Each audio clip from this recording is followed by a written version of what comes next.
지난 3일 제10차 정례브리핑을 가진 세월호 특별조사위원회는 다음 달 14일부터 3일간 세월호 참사 진상규명을 위한 청문회를 진행한다고 밝혔습니다. 조사 결과물이 확보되지 못한 상태에서 청문회를 개최하게 되어 상당히 마음이 급합니다.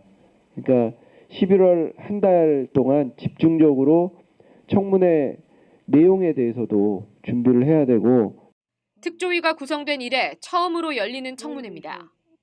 특조위 활동의 첫 단계라 할 수 있는 진상규명 조사는 2달 전인 지난 9월에서야 시작됐습니다.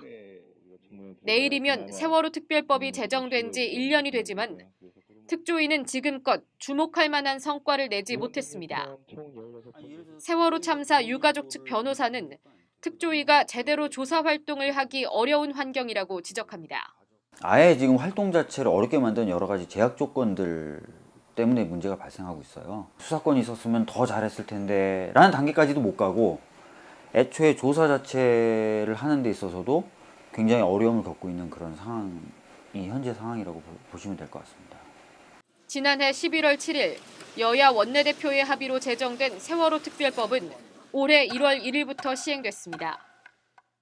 2달 뒤인 3월 5일 상임위원들이 임명됐지만 정부가 특조위의 독립성을 약화시키는 시행령을 제정하면서 5월까지 특조위의 활동이 사실상 마비됐습니다.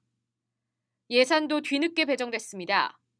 특조위에 예산이 배정된 시점은 별정직 공무원이 배치된 뒤인 지난 8월. 특별법 제정 이후 8개월 동안 공전을 거듭한 끝에 특조위는 3달 전에 이르러서야 실질적인 활동을 시작했습니다. 전체 조직은 여전히 갖춰지지 않았습니다.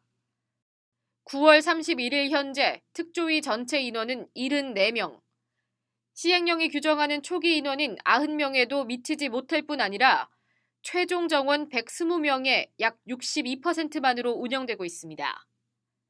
특조위 측은 이번 달 중순이 지나야 최종 정원이 채워질 것으로 보고 있습니다.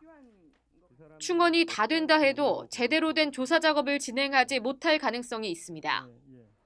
정부가 특조위의 활동 시한을 내년 6월로 못 박았기 때문입니다. 세월호 특별법 제7조 1항에 따르면 위원회는 구성된 시점부터 1년간 활동할 수 있으며 6개월 이내에서 활동 기간을 연장할 수 있습니다. 정부는 특별법 제정일인 1월 1일이 위원회 구성 시점이라면서 1년 6개월 뒤인 내년 6월에 활동을 종료해야 한다고 주장합니다. 반면에 특조위 측은 예산이 배정된 지난 8월부터 위원회가 구성된 것으로 봐야 한다는 입장입니다.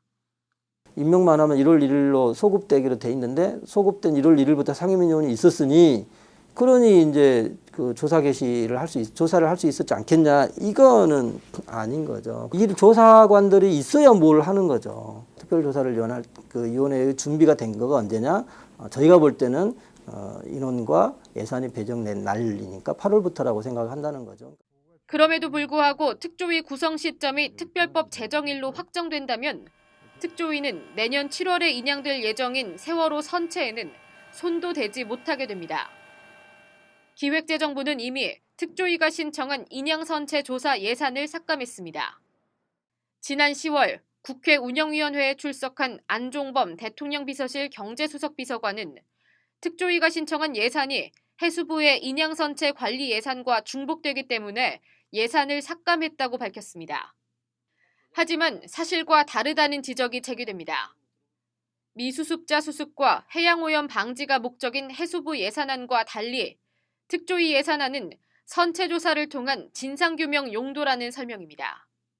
지금 광주 고등법원 같은 곳에서는 왜 침몰했는지에 대해서 조타를 잘못했다도 있지만 선체에 뭔가 결함이 있을 수도 있다, 이런 그 입장도 재판부에서 표명을 하셨고, 그래서 인양된 후에 인양된 선체에 대해서 정밀하게 검사할 필요가 있다고 하는 것이 판결문의 내용을 보면 그런 취지가 나와 있어요. 그런 거는 사실은 진상규명과 관계가 있다는 거죠.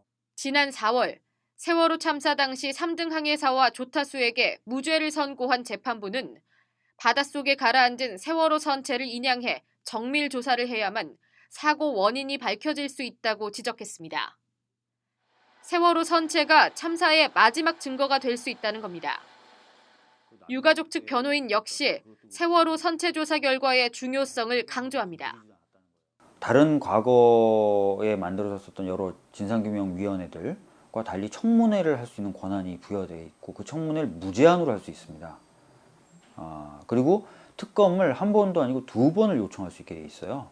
그러니까 권한 자체는 비록 우리가 요구했던 수사권과 기소권을 갖지는 못했지만 역대 어떤 위원회보다 강력한 권한을 갖고 있거든요.